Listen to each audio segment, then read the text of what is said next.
Before the pod gets started, go ahead and leave us a rating on Spotify, Apple Music, or wherever else you listen to the pod. Thank you.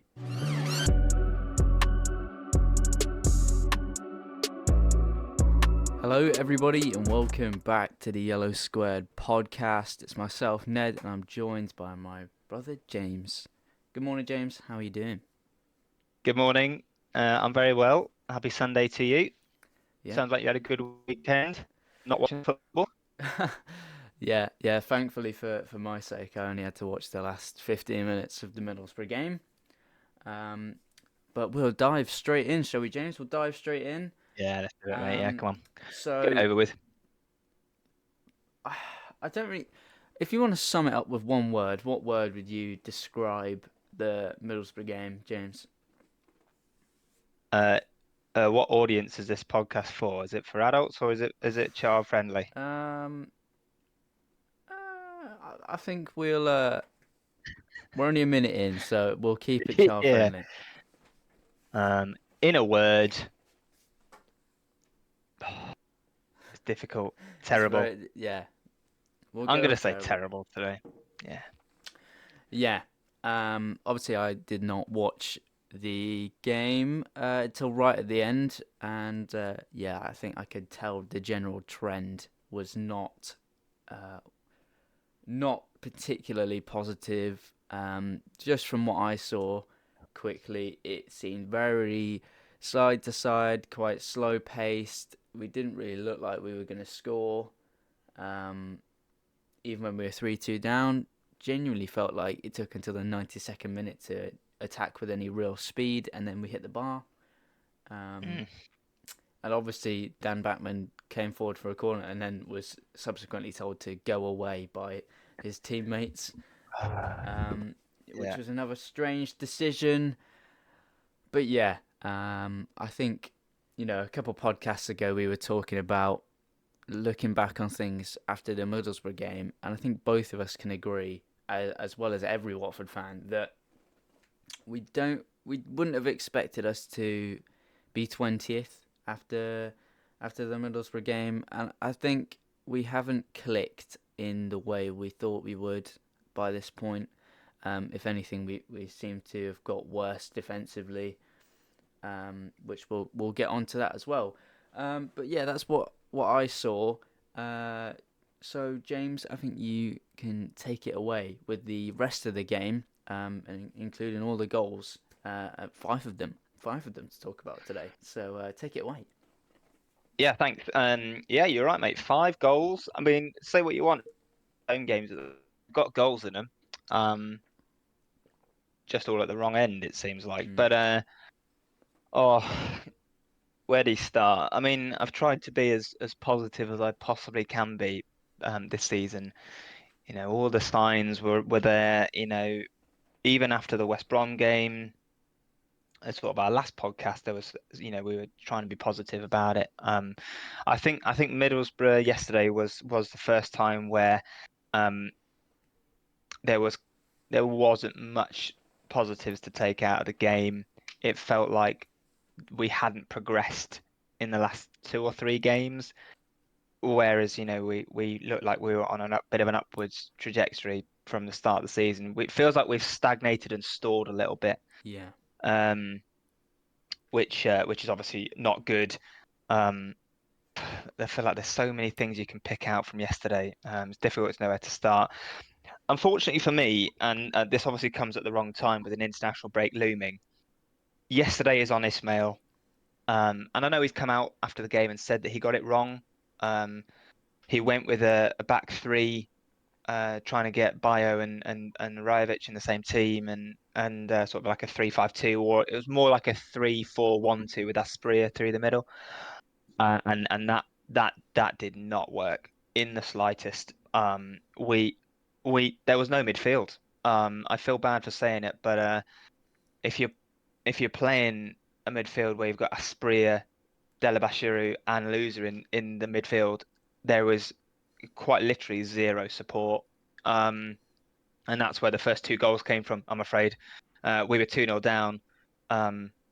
Obviously inside, was there something silly like 12 minutes or something crazy like that? All Mm-hmm. because Middlesbrough did what you do against the back three. You put the ball into the channel, and then you flood the midfield for sort of cutbacks in the box, which is exactly what they did.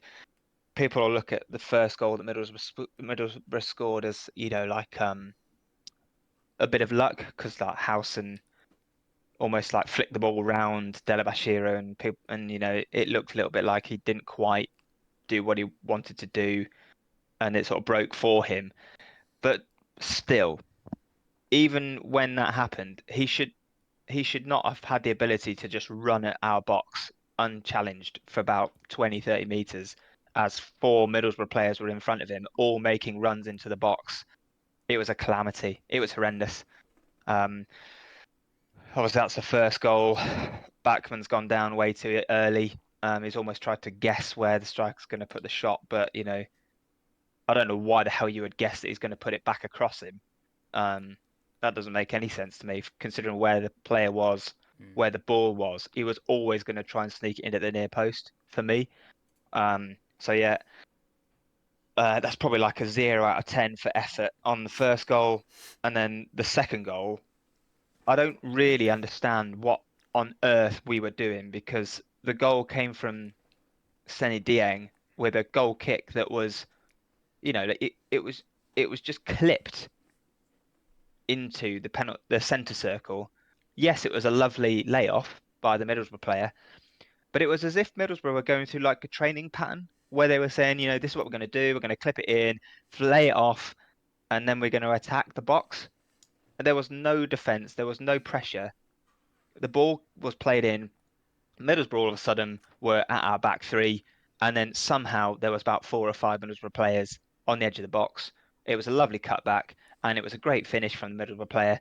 And there was not much, in my opinion, not much Backman could have done for the second goal. But oh my God, it was awful. And that was kind of the first time I wasn't at the ground. Obviously, I was watching on Hive Live, which worked this week, which is a real bonus. Um,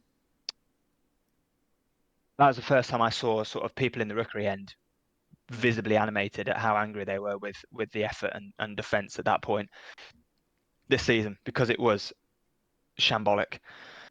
Um, so yeah, we were 2-0 down, and that's all down to Ismail and the team selection and the formation and sort of the players' effort in that period. And then I think we changed it. And you know, the ball came in from Porteous being direct, went right over the middle of the defence, who looked shaky all afternoon, and then and Bio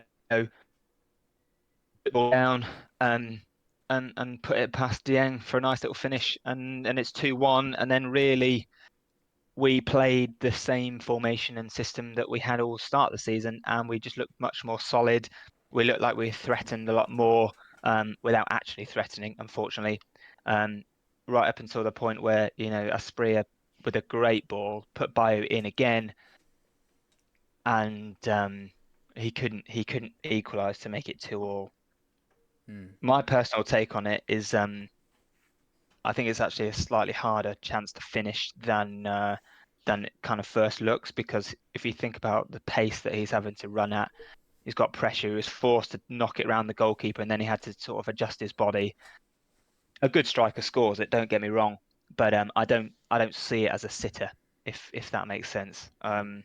So it was a bit of a challenging attempt, but you'd still like to think he would score it. But yeah, Yeah. we go in at 2-1 down. But then I'm not thinking we're out of the game. Weirdly thinking even at 2-0 down, we weren't out of the game. I suppose that's kind of a marker for some of the positives that we've taken from this season. Um, and then we come out second half.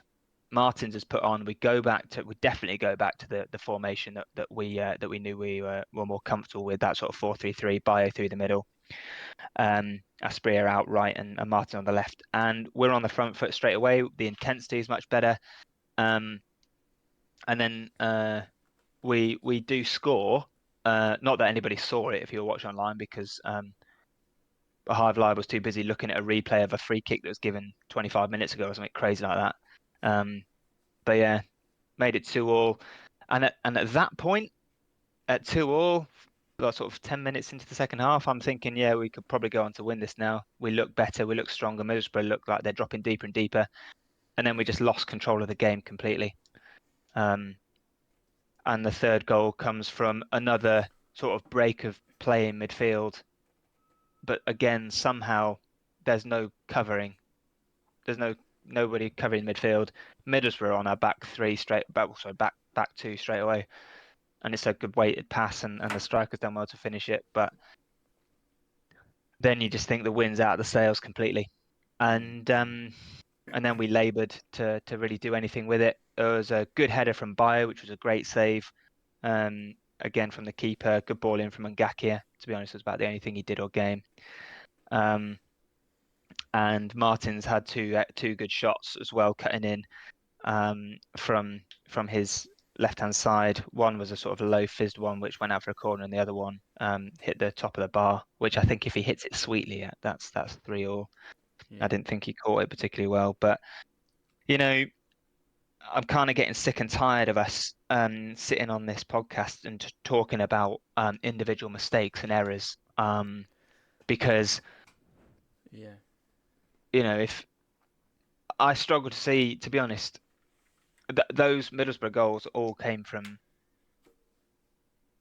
well, maybe not. I was about to say it's sort of individual errors that are costing us again, but I think maybe yesterday. I think that's the frustration with Watford fans.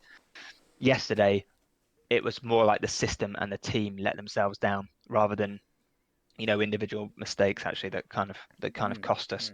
Mm. We just keep shooting ourselves in the foot. Um, and my worry now is that all of the noise at the start of the season about intensity and press and all that kind of stuff um, is just ebbing away. Um, so yeah, real real frustrating game yesterday, and sort of the first time where I was really disappointed with how the team performed, because Middlesbrough weren't great. Let's be honest. It felt like two average championship teams slugging it out. And if this was sort of 15, 16 games into the season and we were sat 11th and 12th, us and Middlesbrough, instead of 20th and 21st, you'd kind of be like, oh, well, we just kind of lost that one. And we move on to next week. But I Yeah. think when you look at it in context, it's a real worrying trend that we're starting to see. And breathe. Yeah. Yeah. Um, you've got it off your chest now, at least. Yeah, I feel better now. Thanks for Yeah. that. Yeah. Yeah, I do think it's a bit of a worrying trend. Generally, to have lost to that Middlesbrough team who have been terrible this season, genuinely terrible. Um, I mean, I don't. Yeah, I mean, their results haven't been good. I mean, I think when you look at their sort of stats, they're creating lots of chances.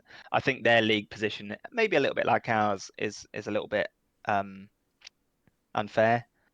I mm, think they're obviously clearly better than where they were in the table. That's why I was a bit nervous about this game. But that should be no excuse. We should be stopping teams from being able to play when they come to the Vic. We're just not doing it. yeah. I just wanted to touch on the change of formation. I'm just not really sure why you would change the No. formation. I think genuinely with the formation we started with this season, we've looked good. Yep. Like we've discussed, it has genuinely been individual errors from players who probably shouldn't really even be in the first team Yeah. that have cost us, particularly against West Brom. Yeah. Um, Obviously, you look at Leeds, and we got torn apart and then changed to have two up front, and we did look a little bit better Yeah. We grew into away the from game a little home. bit. But Yeah. why that would then cause you to change your entire formation, then to have no DM in the midfield, Yeah. absolutely suicidal. Um, Yeah.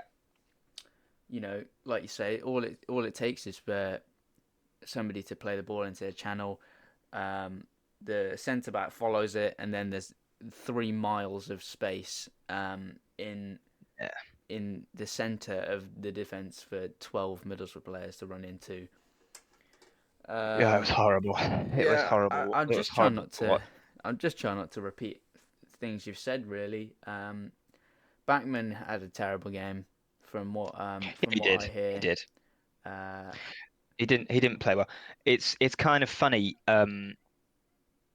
We're shifting from um one problem to another. mm, How many times on this pod have we said, oh, actually, yeah, Backman's distribution is bad, um, but his shot stopping yeah, yeah, makes keeps us up in for it, games. or at least makes up for it a little bit. Well, so let's be honest. In the last couple of pods, how many times have we spoken about Backman's distribution being terrible? We haven't. I No, don't. no. I don't think so. We've not spoken about it. Um, and yesterday, his shot stopping just let him down. My Yeah, biggest worry, yeah, my biggest worry, I'll be honest with you, and you alluded to it at the start, was him going up for the corner at the start of added time. Um, yeah, so no issues with that because when I was watching on the TV, I saw Bachmann come steaming out. He spoke to the bench, and the bench gave him the thumbs up to go up, and then he got shouted down by his own players. Now, the worry here is he's club captain, right? yeah, And yes, maybe he was a bit premature. There's 5 minutes of time left to go, and yeah, yeah, it may have been a bit early, but my worry there is he doesn't have any authority in that dressing room. Because if let's be frank, if Troy Deeney was a goalkeeper, you know what I'm going to say. But if that was Troy Deeney coming up, yeah. nobody would say no, No, stand no, down, no, because no. they'd be like, okay, well it's Troy, right? I'm not gonna challenge him on the pitch because in the dressing room afterwards it's not gonna end well for him. And let's be fair, given by Troy's recent podcast appearances, he probably thinks he's better than Allison and Edison as well. Um, much like he's a better striker than Harry Kane. Come on, Troy, you're better than that. Um, yeah, that's my problem with Bachmann. But I agree with you, mate. When you're talking about the system change, it didn't make sense for this home game. I didn't No, get no, it. no. My worry, and we're chatting to the Watford Way boys last night about this. My worry is that um, Ismail felt compelled to get Bayo in the team because Rajovic isn't doing it. Mm. That's my worry. Yeah, I think that's interesting. You've brought that up because obviously he's scored 3 goals already this season. Yep, Joint top goal scorer yep, with Bio and Martins. So, in terms of that aspect, fair enough. He's come in and scored some goals. yep, I think he's actually been anonymous in the last 3 games. He's not done anywhere near the job yep, he's required to. He doesn't get about the pitch as much as Bio does. He's not as agile. His link-up yep, play is much better than Bio, but he doesn't do it. He doesn't do it enough.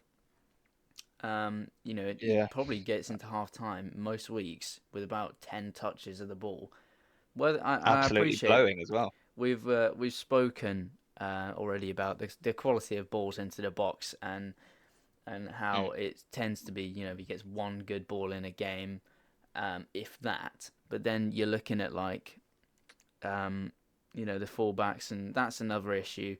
But oh yeah, we can. realistically, Yeah, your number 9 is doing nothing to help the team yeah, get up the and pitch, take ground from the other team. He hasn't done enough, and you know I was a little bit concerned when I first saw him play, but I thought, you know what, I'll uh, I'll let it go because his first introduction to English football is going to be adjusting and mhm, whatnot. But I think really from the outset of his uh, his finishing is a mm. bit is a bit questionable at times. But Yeah, you yeah, know mate. I on the completely agree. whole, I think you're right. Ishmael probably does feel compelled to bring in someone else to work up front with him. Maybe he feels that um, Rajovic needs someone up front with him to Yeah, play quite off possibly. play off link, that kind of Dini Nigalo style play. But we don't have the other Yeah. striker for that. Why didn't they go out if you needed that? Why didn't they go out and buy someone? Um, Maybe Healy can be that guy. Maybe Bio can be that guy. But realistically, neither of them are have the pace that No, somebody like Igalo or Vidra would have. Um, and I don't think Rajovic can hold the ball up well enough to do that. So no, yeah, it's it's a real mess of a situation. I think Rajovic needs to do more in the which absolutely. is the blunt of it. He needs to do more. He needs to get about the pitch more. High No, yeah, intensity is not a word. Well, is not a phrase he's familiar with clearly, um, and it just sort of reflects the whole. It feels like the wind has fallen out of the sails in terms of the high press, high intensity. yeah, Basically get the opposition off the ball as quickly as possible, and run at them. yeah. And I think Bayo was the best player yesterday. He was the most effective player, I should say. Yesterday. Yes, he scored. He could have scored two or three actually. He could have a hat trick because obviously we spoke about the first chance, but the second one, I think he's done everything right. Great header, headed it down, and it's just a good save. In fact, a very, very good save. Yeah, but I think you're right though. I think it's becoming clear for me that the system is pretty good. 4-3-3 kind of works for me. Don't have any issue with that. Um, because I think Sierralta is a good anchor yeah, in midfield. definitely. Um, and Yeah, even I even think that Kembe, kind of works even for him. Kembe works in that DM role, Yeah, in my yeah, opinion, yeah. anyway. For me, if I'm being honest, I think my preferred lineup for the next couple of weeks, and I think that should be the team that should play is, and we're going to come on to this in a minute as well, I think. But it'll be Bachmann, Andrews, Hooten, Porteous, and Lewis? Question marks. Lewis, and then Sierralta. Um, I think loser because he does have the quality. Mm. Tom Delibashiru. Mm. Then then it should be Martins, Bio, and Tom Ince. I think that front three is our most is our best front three at the moment. Yeah, Because for as good as Asprilla is kind of technically, I'm not seeing enough end product from him at the moment. And I think when Tom Ince comes on, there's purpose to what he's doing. If that makes sense. Um, so I think that's kind of where I'm at. yeah, I would actually. I don't know if you disagree with that. No, I do actually agree with that pick. I think when you consider the wingers that are in that starting 11, Martins and Ince, the balls into the box are few and far between. So playing Bio Yeah, in there, uh, because majority of the time Martins and Ince are gonna look to cut inside and shoot, or cut inside and lay yeah, back to someone on the edge of the box, rather than just swing it into the middle for the number 9 to get their head in it. Um, yeah. and the fullbacks don't cross enough for Rajovic to really Well, deserve a place in the starting 11. So I will I think that's agree. our problem. Um, I think that's our problem. I think yeah, you're absolutely right. I think I have no issues with wide players cutting in and shooting, no, no, but we just don't have the wing backs that are sort of offering the width. If you played Ken Sema at wing back, for example, he's Martin's always going to cutting be. in, Yeah, yeah, he's Sema going to is be on the always going overlap. to be offering. We're not seeing that from Lewis at the moment. He looks unfit. He looks like he doesn't quite know what he wants to do at the moment. But I still think there's a player in there. Oh, for sure, for sure. And I think I don't know. We said this before. We said get rid of Ngakia in our keep buy sell episode at the end of the summer. Was it get rid of Yeah, Ngakia? I'm. All that's happening is I'm just done with my opinions are you know becoming solidifying. stronger. Yeah, it's just all it is we're seeing exactly what we said would happen. Yeah, He's out of his depth. He's obviously not developed as the club wanted him to. So why keep him? Why the not bring guy. in somebody, for example, um, uh, Festi Ebiseli at Yeah, Udinese? yeah, He, he spent most of the season last season at Udinese on the bench because You've got Destiny Doggy playing most weeks. Obviously, he's gone to Yeah. Spurs, so it seems like Ebosele sort of filled that role.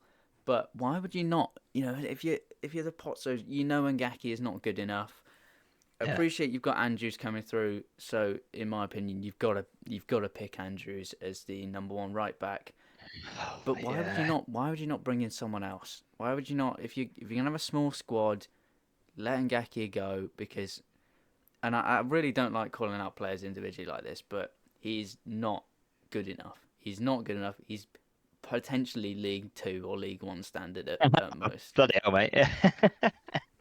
I think he's just very limited. Um, yeah, I agree. He just, I think I'll be honest with you. I don't think the club were expecting Ferreira to be like, "No, I'm done. I want out." yeah, it was a bit weird. After 6 months. That was a bit of an odd one. Because I think Ferreira it would potentially be more effective going forward. Yes, It looks a bit yes, shaky defensively, but to be honest, with the state of the squad defensively, I don't care. If we concede three, we should try and score four. Let's yeah, be honest. yeah, So, yeah. Just outscore the um, opposition.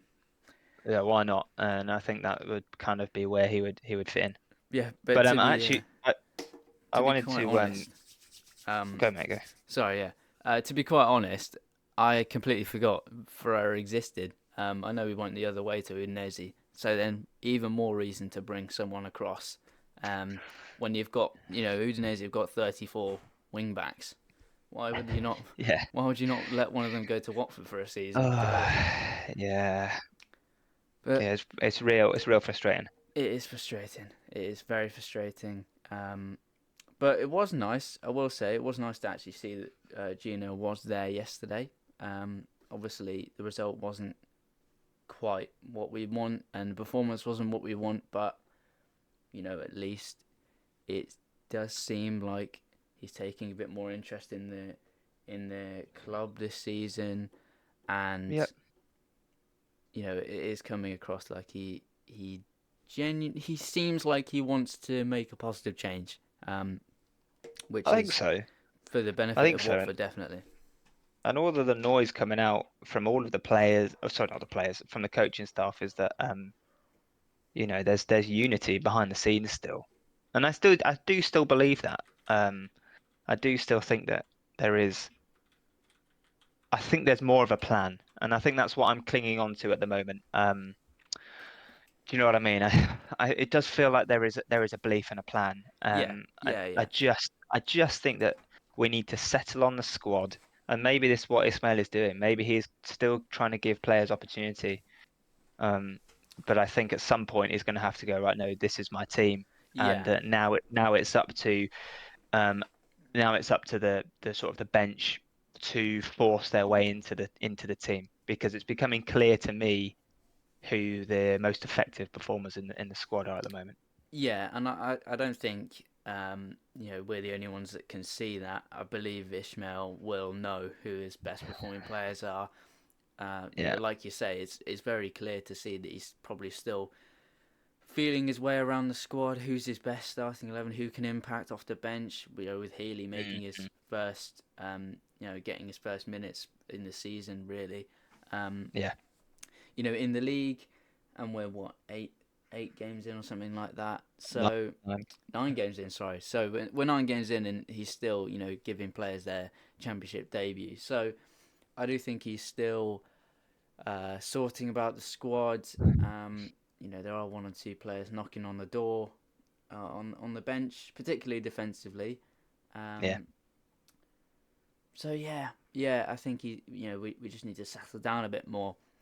yeah, Um, so James, yes, just mentioning the defence with somebody like mhm. Matty Pollock on the bench, who's potentially looking for first team minutes. Do you think he provides enough pressure on Hoot and Porteous for a place in the starting 11? Um, Mm, because it does feel a little bit like the defence has become a bit comfortable, a bit complacent with the knowing that they'll start, particularly with a lot of central defenders leaving the club in the summer window. Serralta becoming a defensive midfielder as well. Yeah, So I think genuinely uh, it comes across like they're quite complacent in the knowledge that they will start every game, Porteous and Hoot. And I personally, I don't think Pollock is at the level that he can really challenge either of them for that position. And what kind of negative implications do you think that gives to the defense, James? mm. Yes, really good point. And I think this links to this is almost like a listener question, isn't it? This was raised when we were chatting to Watford Way last night after Mm. things. So shout out to those guys. Thanks for reaching out to us. And we do appreciate that kind of thing. And if Yeah, anybody for has sure. anything that we ever want us to talk about on the pod, please just sort of reach out to us on all of Yeah, our various media our platforms. DMs are open. Our DMs are Yeah. open. But I think it's totally a valid point.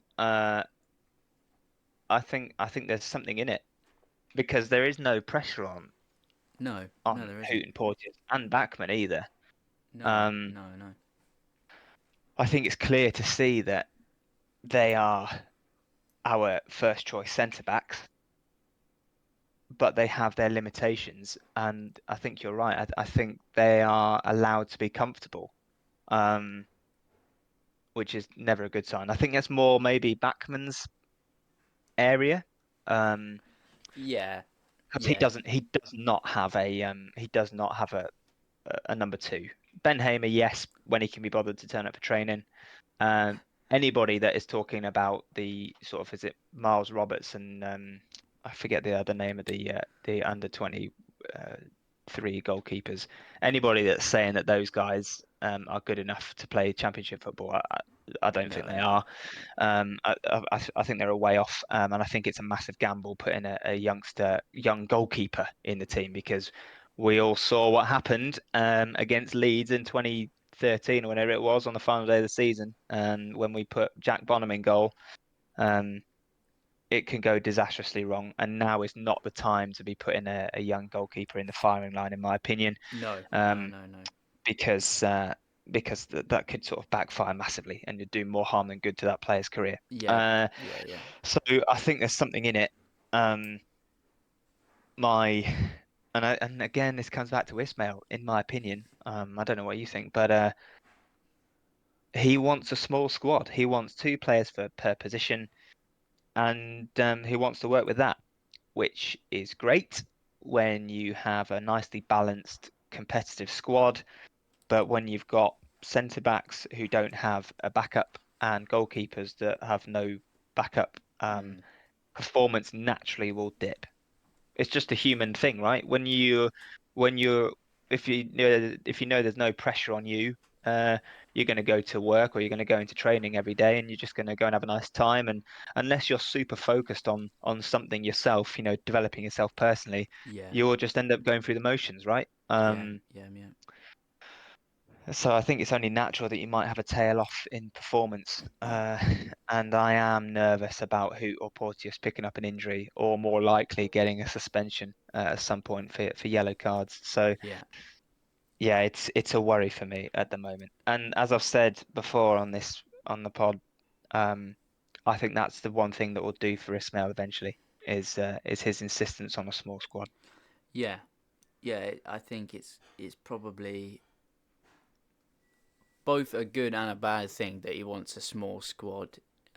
We've spoken about this before, as you said, but ultimately, if we get to December and have 200 injuries like we did last season, it's really, it will really, Yeah, really come back to bite us, and particularly with the depth, yeah, which, is the main issue defensively, particularly. yeah, You look at particularly right back, two young, very inexperienced right backs. Do I think there's players in there? Yes, but they're taking a lot of flack and it's not going particularly well. Particularly for Ngakia. I I think that the competition is not good enough, um, and to particularly keep them on their toes, but performing at their best as well. I think Porteous has had a quite a big tail off in the past couple of weeks, particularly since the international break. His distribution's got a bit worse. I think they're both being caught out a bit more, and we ultimately we're conceding a lot more goals than we were before. 8 goals in the Yeah. last 3 games. Whereas before that, we were very tight defensively, and it was going forward that we were Mm, struggling. So, mm. like you said, it's like one problem switches to another. I completely agree about Backman. There is no number 2 or number 3. Um, Ben Yeah. Hamer, as we've seen, he's not good enough. Realistically, he's not No, game not match fit. Um, he was signed, wasn't he? He was signed to be number 3 when yeah, he was brought yeah, into the club. And just by getting rid of Okoye, he's now de facto number 2, yeah, uh, yeah, yeah. which isn't the way it should be. No, But no. there's no first choice goalkeeper coming in anytime soon, is there? So I think we're stuck with that for the meantime. For the meantime, yeah. Defensively, we can speak we can speak about this for hours. Um, Yeah. so we were, I don't want to bore people to death Yeah. with that. Yeah. Just negativity, really. It's not really what you want to listen to. So no. So No, if I can, as we're sort of getting to the end, mate, yeah. next few games, Cardiff, Sunderland, so not in that order, Sunderland, Cardiff, and then is it international break? Then Sheffield Wednesday, is it? Ooh, Um, potentially, yeah. how many points do you think we get from those games? And do you think we have a picture of a corner flag in amongst that if we don't get the results that we want? That's a question. That is the question, isn't it? Yeah. I predict we will get 4 points from those 3 games.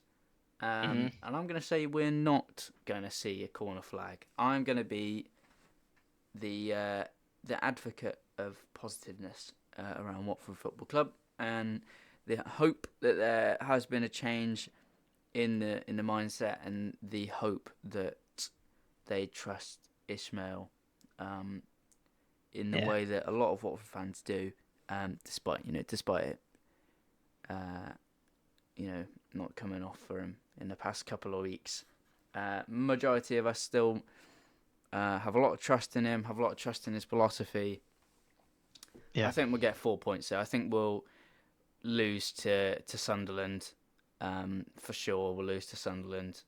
Not Yeah. particularly for any reason other than it's a difficult ground to go to, difficult Yeah. atmosphere to play in, similar to Ellen Road, and it's a quite a quality Sunderland team. Hmm. Moving on to Cardiff, they're average, very average Championship side. No Aaron Ramsey though, so that could be a bonus for Watford. Um, but yeah, I don't see us winning. Probably getting a 1-1, 2-2 draw, something like that. Hmm. And then I would really be asking questions if we do not beat Sheffield Wednesday at home. They are, Yeah. Yeah. unfortunately for the former Watford head coach Cisco, they are terrible. Yeah, they're really hopeless. Yeah. I don't I Sorry, don't want to our be fans. cutting like that to any Sheffield Wednesday fans that could be listening to this, but yeah, it's going to be a long season for you, unfortunately. Yeah. Um, but yeah, how many points do you think we'll get from those 3 games, James? Right, okay. Well, in the interest of being different, because my head says 4 points, I'm going to say we're going to pick up 7 points because I'm an eternal optimist. Ooh, wow. Yeah, I know, right? I reckon we will get a point at Sunderland. I think, because of if we can perform as we know that we have done in the past, I think we can go and beat Cardiff, Yep. and then we'll beat Sheffield Wednesday. Now, I think if we get 4 points from Sunderland and Cardiff, Valerian Ismail stays, and we go and beat Sheffield Wednesday. So there's your 7 points. If we get turned over by Sunderland and the performance isn't good either against Cardiff, I start to worry. Yeah, yeah, yeah. And then we'll get the manager bounce and go and beat Sheffield Wednesday 6-0. Yeah. Yeah. and then we just revert back to type after that. So Yeah. I'm Yeah. going to be optimistic, and I'm going to say 7 points from the next 3 games. Fair enough. Yeah. And Yeah. I'm already nervous about people coming at me. Yeah. Yeah. Yeah. No, I completely agree. I completely agree. Yeah. Yeah. So, uh, the Watford women have been in action. Mm, So, yes. if you want to give us a little breakdown, James, go ahead, please. Yeah, of course. So I'm being distracted. Yeah. So they've been in action recently, struggling a little bit for form as of the men's team. They're playing today against Sunderland women's. Mm, So mm. fingers crossed they can go out and get the job done uh, against them. Hopefully, if they can go and get the win, it will give the men's team the confidence they can go up there and get something in. They haven't played, I don't think, since we last recorded, so not too much else to say about that. But yeah, I think it's just to echo, all of the media that's coming out from the women's team as it's pretty positive. They don't feel they don't feel like they're out of depth in that new league. They just need to get some form going, which I think they've got the players to do so. Yeah. Just hopefully they don't have a run of bad form, which knocks the confidence. Because if they can, like I said before, if they can fit themselves up sort of mid-table this season and sort of bed themselves in, I think that will do them a world of good. So yeah, kind of all eyes go to Sunderland today, and fingers crossed they can get the result that they probably deserve based on performances recently. Yeah, yeah, I would agree. I think that they've got the quality for the championship. Made a lot of signings over the summer. Haven't Mm. started in the best frame, but I think similar to the men's team, really. Um, Mhm. if they string a couple results together, confidence will flood back, and Yeah, yeah, they'll really be in the groove. I still am a firm believer they will stay in the championship this season. Um, I've got belief in the Golden Girls, and yeah. hopefully Come on, you Golden Girls. hopefully they can stay for another season at least and then kick on from there. Yeah, indeed.